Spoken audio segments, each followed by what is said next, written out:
Always welcome साथियों। Digital class हमेशा आपके साथ विद्वानों अपनी प्रोडक्शन इंजीनियरिंग की सीरीज चल रही है। जो भी कंटेंट अब तक आपने पढ़ा है और आगे इस वीडियो में पढ़ने वाले हैं, सारा कंटेंट आपको पीडीएफ फॉर्मेट में अवेलेबल है। जिस तरह से मैकेनिकल इंजीनियरिंग, जनरल नॉलेज की अन्य सीरीज कंप्लीट अवेलेबल हैं। इस कंटेंट का इस्तेमाल आप SSC, RRB, state, JEE, GATE, BTech, AMI के एग्जामिनेशन के लिए कर पाएंगे। इससे पिछली वीडियो में साथियों हमने टाइटेनियम की डिटेल में व्याख्या की थी। समझ लीजिए अपनी आवश्यकताओं के अनुसार टाइटेनियम किस प्रकार से अपना रोल अदा करता है, क्या क्या उसकी प्रॉपर्टी होती है, क्या उसकी विशेषताएं होती है, वो सब जानने के बाद हमने उसकी एयरक्राफ्ट में गैस टरबाइन की ब्लेड बना ली थी। तो इस प्रकार कहीं और आवश्यकता हो इस प्रकार के हार्ड मटेरियल की तो आप इस्तेमाल कर सकते हैं। एयरक्राफ्ट की बॉडी किस प्रकार बनाई जाती है, डोरालुमिन से बनाई जाती है। लाइट वेट की आवश्यकता हो तो उसमें एल्युमिनियम और कॉपर होता है। 95% एल्युमिनियम, बाकी बचा कुछ कॉपर होता है। कुछ और छोटा मोटा कंटेंट आ सकता है, डिफेक्ट आप कह सकते हैं, ह्यूमन एरर कह सकते हैं। स्टील कंटेनिंग पेरलाइट और फेराइट हो तो सॉफ्ट स्टील होता है।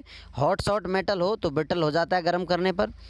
और brittle material plastic deformation less than 5% होना चाहिए। इरेक्शन टेस्ट किसके लिए किया जाता है साथियों? कपिंग टेस्ट के लिए। किस प्रकार कप बनाए जा रहे हैं, जो हम मेटल फॉर्मिंग ड्राइंग से कप बनाते हैं सीट से, तो वहाँ पर किस प्रकार का काम चल रहा है, किस प्रकार के टेस्ट लिए जाएँ या टेस्ट को निर्धारित किया जाए तो इरेक्शन टेस्ट कहलाता है।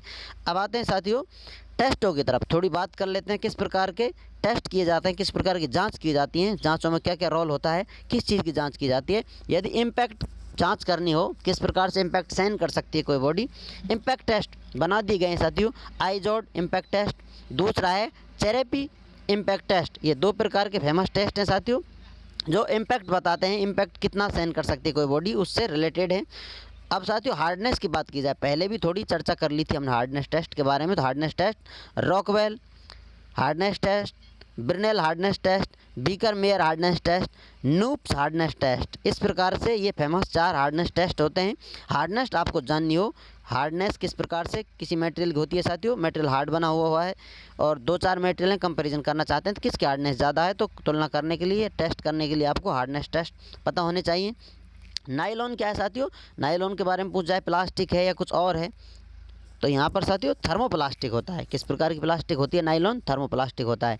थर्मोसेटिंग मटेरियल किस प्रकार के होते हैं? जो गर्म करने पर कठोर हो जाते हैं। थर्मोसेटिंग, हीट थर्मो से रिलेटेड है। और यहाँ पर साथियों टू मेक हार्ड, सेटिंग के लिए आ रहा है टू मेक हार्ड। यहाँ पर इनको आप गर्म करेंगे, जैसे सेल बनाए जाते हैं मोल्डिंग में, रेजिन के बने होते हैं मोल्डिंग में, जो कि फिनॉल फॉर्मेल्डिहाइड के बने हुए होते हैं। इनको आप गर्म करेंगे तो ये साथियों हार्ड हो जाते हैं। किस चीज़ को आप गर्म कर पोर कर दीजिए, पिघला कर समझ लीजिए, ठंडा करेंगे तो हार्ड हो जाएंगे। कुछ इसी प्रकार का रोल है यहाँ पर थर्मोसेटिंग का। Grey cast iron has brittleness, grey cast iron जो होता है ब्रिटल होता है साथियों, ब्रिटलनेस होती है। इसका क्रिस्टल स्ट्रक्चर किस प्रकार का होता है? HCP का, HCP प्रकार का होता है। हेक्सागोनल क्लोज पैक क्रिस्टल होता है इसका। लो थर्मल कंडक्टिविटी होती है। ग्रे कास्ट आयरन की थर्मल कंडक्टिविटी की बात की जाए साथियों, इलेक्ट्रिकल कंडक्टिविटी नहीं है, थर्मल कंडक्टिविटी जो हीट ट्रांसफ़र कर रही है, ये थोड़ी लो होती है।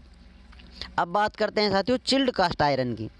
चिल्ड नाम आ रहा है समझ में आपको, चिल्ड ठंडे से रिलेटेड है साथियों। तो किस प्रकार से चिल्ड कास्ट आयरन होता है? Is high resistance to wear, ये घिसाई से अधिक प्रतिरोध होता है इसका, ये होने नहीं देता है उसको, बियर रेजिस्टेंस हाई होता है इसका।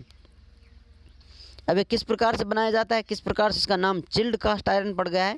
यहाँ पर साथियों आपने आयरन ले लिया है, उसमें कार्बन मिला हुआ है, जो आयरन की रिक्वायरमेंट है, कंपोजिशन जिस प्रकार से बना हुआ है उसमें आयरन आपने मिला दिया है। तो यहाँ पर लेडल से उसको, जैसा कि इससे भरकर लेकर आएंगे, कहीं भट्टी से आपने गला पिघला रखा है तो लेडल से आप इसमें अंदर करते हैं, डालते हैं, जो यहाँ पर एक तरह से मोल्ड बना हुआ है, इसे आप डाई कह सकते हैं, बाहर की तरफ जो बनी हुई है। तो ये साथियों क्या होगा, ये जो आपका कंटेनर बना हुआ, कोई पात्र बना हुआ है, इसकी हाई थर्मल कंडक्टिविटी है, क्योंकि मेटल का ही बना हुआ है। Very fast cooling at surface, very hard. यहाँ पर बाहर की तरफ जो टच कर रहा है साथियों, 3D में आप लेकर आएंगे इसको, इस प्रकार से देखेंगे तो एक कप प्रकार का होगा, किसी प्रकार की आपकी जो शेप साइज़ बनी हुई है। तो इनमें साथियों बाहर की तरफ जो सरफेस से टच कर रहा है वहाँ पर बहुत जल्दी कूलिंग स्टार्ट हो जाएगी, क्योंकि यहाँ पर हाई थर्मल कंडक्टिविटी है, के जिसे हम एक्सप्रेस करते हैं। और स्लो कूलिंग का होगी इसके कोर की तरफ आप जाएंगे, सेंटर की तरफ जाएंगे, तो वहाँ पर मटेरियल सॉफ्ट होगा, बाहर की तरफ हार्ड बन जाएगा, वेरी हार्ड हो जाता है। तो बाहर से हार्ड है, अंदर से सॉफ्ट है, इस प्रकार की प्रॉपर्टी कहाँ चाहिए होती है साथियों? हमें हैमर में चाहिए, चिल्ड कास्ट आयरन के बने हुए हैं हैमर, क्योंकि बाहर से आपको हार्ड चाहिए, अंदर सॉफ्ट, जो इम्पैक्ट सहन कर सकें, हथौड़ों से आप चोट मारें तो। इस प्रकार से चिल्ड कास्ट आयरन से बने हुए होते हैं हैमर्स।